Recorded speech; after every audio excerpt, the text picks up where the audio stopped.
Cum scientia caritas, compassion empowered with knowledge. This is our motto, and it is as relevant today as it was 70 years ago in 1952, when the Royal College of General Practitioners was founded. On July 5th, the new National Health Service starts. The creation of the National Health Service in 1948 had provided much needed medical care, free to everyone at the point of need. But general practice was in decline and struggling to cope. Matters came to a head following the publication of the Critical Collings Report in 1950, which highlighted the perilous state of British general practice, with demoralised doctors, hurried work and poor facilities, with cold, small waiting rooms, and sometimes not even couches to examine patients as the norm. The report made it impossible for the medical establishment to ignore the crisis that was overwhelming general practice. The profession had to respond. It was against this background that a few influential GPs began to develop the idea of a college. These doctors shared a belief that what was needed was an academic body to support good standards of practice, education and research, such as already existed in other medical colleges. Such a college, they argued, could provide leadership for the many doctors who were passionate about working for better standards in general practice and make it possible to attract young doctors of the highest quality. In 1951, Dr. John Hunt and Dr. Fraser Rose published a joint letter in the British Medical Journal and The Lancet seeking support. The response from grassroots GPs was overwhelmingly enthusiastic, but it was far from plain sailing, with a lot of resistance and hostility, including from other Royal Medical Colleges.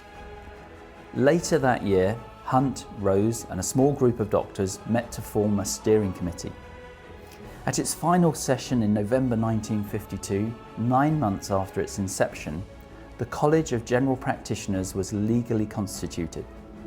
Its foundation council comprised just one woman, Annis Gilly, who went on to become the college's first female chair in 1959 and president in 1964. In 1972, we were granted our Royal Charter and became the Royal College of General Practitioners.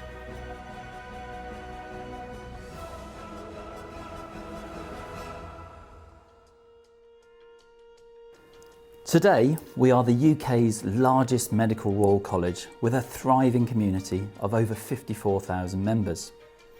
Just as John Hunt, Fraser Rose and their forward-thinking colleagues envisaged, the college continues to support GPs in their care of patients by offering lifelong learning and CPD courses and events, both locally through our faculty network and nationally, and increasingly online to accommodate GPs' busy lives. We set standards for general practice through our college exam, the RCGP. First established in 1968 as a requirement for college membership, the exam was voluntary until 2007, when the GP training curriculum was introduced and the RCGP became the only route into general practice for trainee GPs.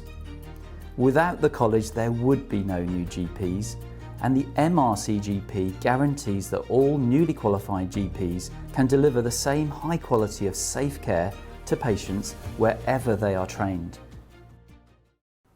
On the research front, the college's Research and Surveillance Centre is an internationally renowned network that collects and monitors data from over 1,700 GP practices across England and Wales.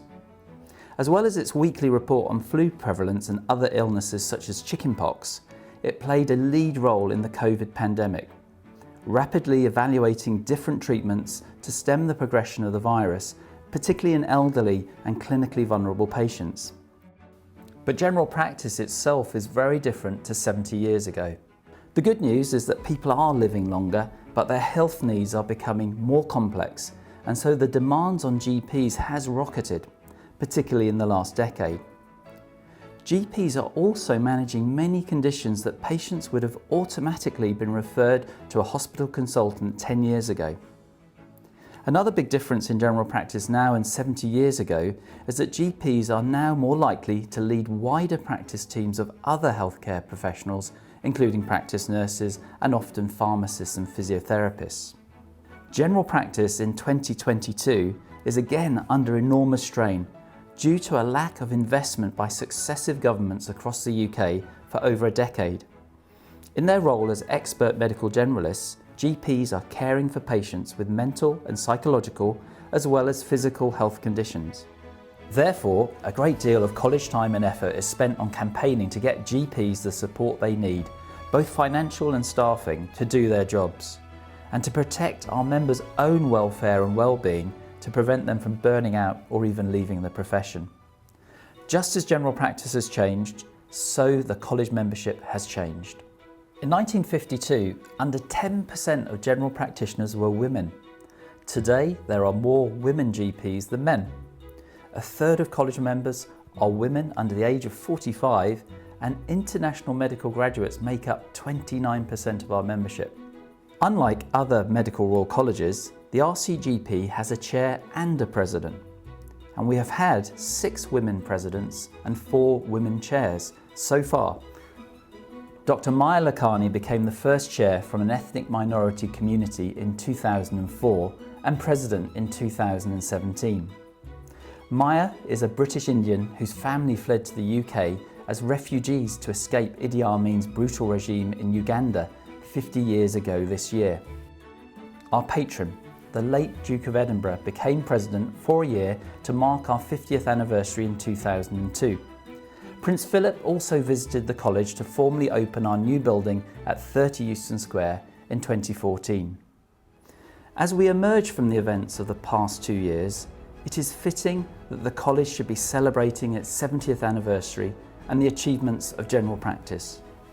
The success of the COVID vaccination programmes has been largely down to our members' efforts and achieved at the same time as they continued providing care to patients while many other NHS services ground to a halt.